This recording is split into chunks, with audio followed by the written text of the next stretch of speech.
I'm 680 News Senior Business Editor Mike Eppel. It's almost the start of a new year, and that's got Canadians laying out financial priorities, the resolution list of what they want to take care of next year.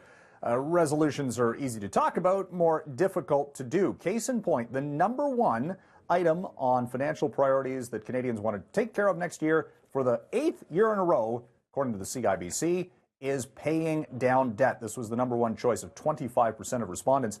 This is not a surprise considering that debt loads are at record levels for Canadian consumers. They've gone up on a quarterly basis over the past number of years.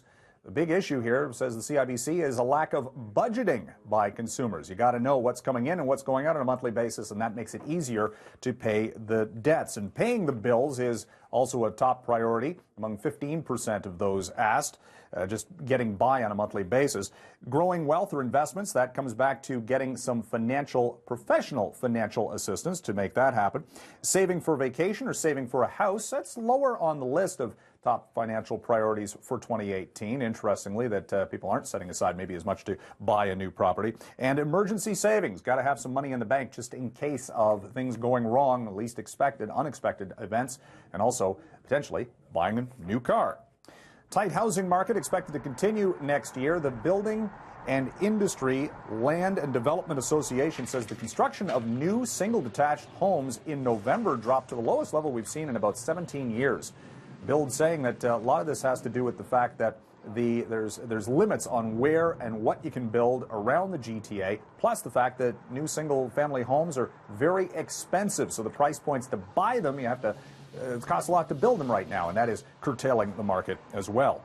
Now, as the temperature drops, the energy market is heating up. We've seen the price for natural gas on the Chicago market, for example, jump by as much as 8% today, by more than 15% over the past week. Not a surprise. Natural gas, a key heating fuel, it's going up in price. Now, the prices are set on a quarterly basis by the delivery companies for nat gas, so it'll take time for this to filter its way through to what you pay on a monthly basis.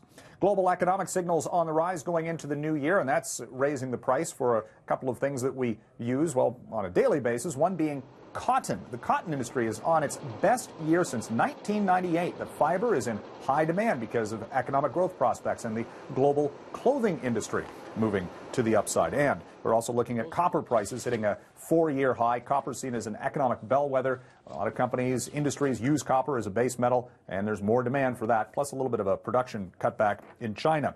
Canadian dollars on a roll to close out the year. It's up for 7 days in a row, trading today at a 2.5-month high.